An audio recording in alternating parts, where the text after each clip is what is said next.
bring the attention back to the body. Bring the attention back to how you are physically showing up in the world. We are in the hallway between eclipses right now. There are going to be positive, benefic energies that come in and help us on our spiritual path, that help us in our psychic healing. But there are also going to be energies that come in as disruptors, as disturbances. We're going to see a lot unfolding around that lunar eclipse.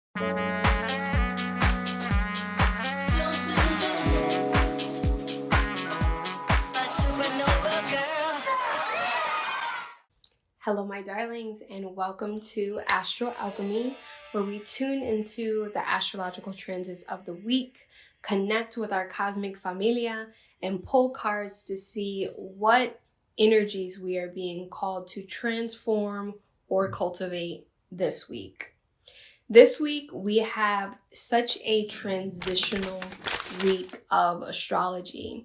We start the week off Monday with three very strong, three very contradictory transits. Two of them being Mars in Cancer is squaring Neptune in Aries. So this is a transit that feels very personal. It feels very intimate within the home space, within the home environment. So there may be some disillusionment within the things that we value most, the things that we wish to protect. You know, the idea of possession might come up. The idea of overprotection might come up for you. And at the same time, we have Venus in Libra, sextile Jupiter in Leo. So while we have this disillusionment happening over here, we also have this need for beauty and expansion and just like more beauty in our lives, more grace in our lives. So at the same time, there may be friction over here. We still have a need for beauty and harmony happening over there.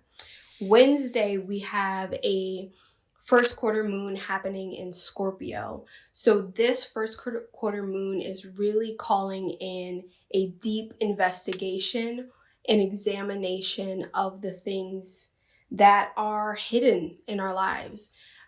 This is calling us to dive deep into our psyches and the psyches of those around us, to dive into our environment and really take a look at what is maybe still wearing a mask in our lives, personally or in those around us, and get to the root, get to the core of the thing, get to the core of it. And then on Sunday, we have the sun moving from Leo into Virgo. This is a massive shift in energy. So the sun has been in Leo. It's been lighting up our hearts. It's been lighting up our creative pursuits. It's been lighting up our creative confidence. But as it moves into Leo, or as it moves into Virgo, as the sun moves into Virgo, it's less about our outward creative expression. It's less about taking up the stage and shining for the benefit of all, like I like to say, and more so about our checks and our balances. The energy that we're moving into is more so about how do our daily routines, our daily rituals contribute to the quality of our life. This is a point where it's less about freedom and creative expression, or more about let's hone in on the finer details of life to ensure that we are progressing towards what we wish to experience in this life. So Virgo energy definitely grounds things down, grounds all that radiant Leo energy, and is like, okay, how can we create order and organization to all that creative output that we just went through? So what we're going to do is tune into these cosmic energies, and there's so many other transits happening this week. We have the full astrological forecast, as well as the somatic ritual to help you ground and embody this energy over at Substack. So you can definitely tune into that if you want to see the intricacies of the transits this week. So we're going to tune into the energy, call upon our cosmic familia, and get the energies that we're being called to cultivate or transform at this time. So let's see, lots of transition, moving from fire into earth, grounding all of that fire, making it tangible, making it practical. Let's see what wants to come through to cultivate or be transformed. All right. So we have the energy of first house with arrival. So our first house is all about our body. The first house has to do with our physical form, our physical representative on the earth plane, our body, our physicality, our appearance.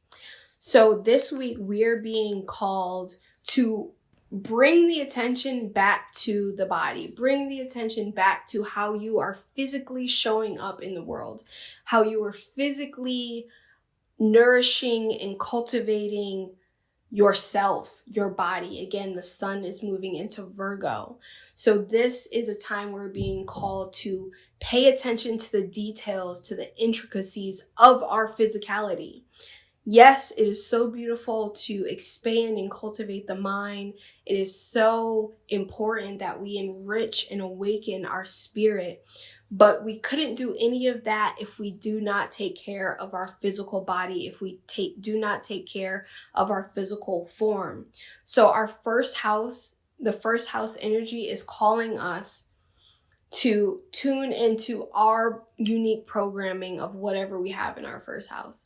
So whatever you have in your first house, whether you're a Cancer rising, an Aries rising, Libra rising, Capricorn rising, tune into the energy of whatever you have alive within your first house, the planets that are alive in your first house, the signs that are aligned in your first house. Whatever is there, that is how you cultivate your physical reality. That is how you cultivate your physical body, and that is how you show up in your life. That's how you show up in the world. So this week there is a focus on the physicality and the appearance of things. We're also going to pull a card from our herbal astrology deck, and it's so beautiful that I felt so called each week. I kind of let spirit guide me on what cards, on what energy we're going to use. We're always going to use astro codes. That is a staple. But in addition to that, we always like to add another deck to get some more clarifying energy. And I felt really called to the Astro Oracle, which is connected to medical astrology and astrology being connected to the body. So for us being called to tune into our body and our physicality this week, it's very aligned with the herbal astrology deck. So let's see what herbal allies, what planetary energies want to support us. We had a bunch fall out, but one flip over. Wow. So we have mugwort. Mugwort, and it says psychic healing. Oh man, I could get into some stuff. I'm just going to touch on a few things. So with mugwort healing here, we have the elder. Mugwort is ruled by the moon. It's also ruled by Neptune. So dream realm, psychic healing.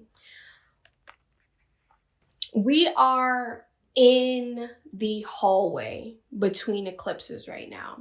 We just experienced the total solar eclipse in Leo, and we are walking towards the lunar eclipse in Pisces. Pisces is the psychic realm. Pisces is the dream world.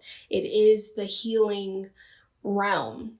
So this week, over the next few days, we're being called to tune into psychic healing. Mugwort can be a great herbal ally during this time. Mugwort is very good for dream work, for dream recall, for psychic attunement.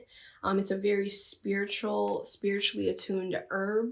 So working with mugwort can be very, very positive at this time. And again, pay attention to that dream realm. The dream world is so The dream realm is so alive and activated at this time, and we are getting messages flooding in. And as we're moving towards the lunar eclipse happening in Pisces on August 28th, that lunar eclipse is going to be out in the North Node, is going to be so potent and so powerful in the psychic realm. The dream realm is going to be alive. It's like the veil is going to absolutely vanish. The veil is going to be eclipsed momentarily. And there are going to be positive, benefic energies that come in and help us on our spiritual path, that help us in our psychic healing. But there are also going to be energies that come in as disruptors, as disturbances. We're going to see a lot unfolding around that lunar eclipse. So I feel like the energy of this week is telling you prepare your body, prepare your physical space and your physical reality, show up in the world.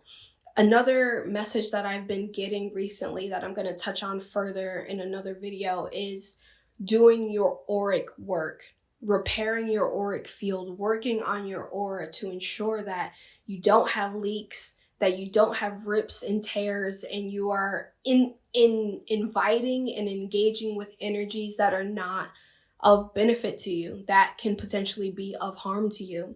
So this week, we're being called to tune back into the us, to the me, to the I am, and do the energetic and physical work necessary to ensure that you are healed, whole, complete as we walk into this lunar eclipse in Pisces.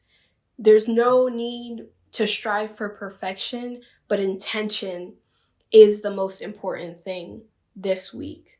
So again, if you want to see the full cosmic breakdown of the astrology this week, we do have that over at Substack, OmFlorWellness. If you want to do a personal deep dive on how you can attune your energy body, how you can clear out all the static living within your body, living within your energy, to prepare for this eclipse, because this can be a massive creative catapult if your energy and if your body is attuned. So if you want to do a deep dive, really tune into your unique blueprint, you can find all that below. You can visit OmFlorWellness for all of your cosmic embodiment tools. And this is a week of transition, but you are being called back to yourself in body and in spirit. So I hope this Astro Alchemy session was of benefit to you, my love. I will see you next time. Until then, stay cosmic. Peace.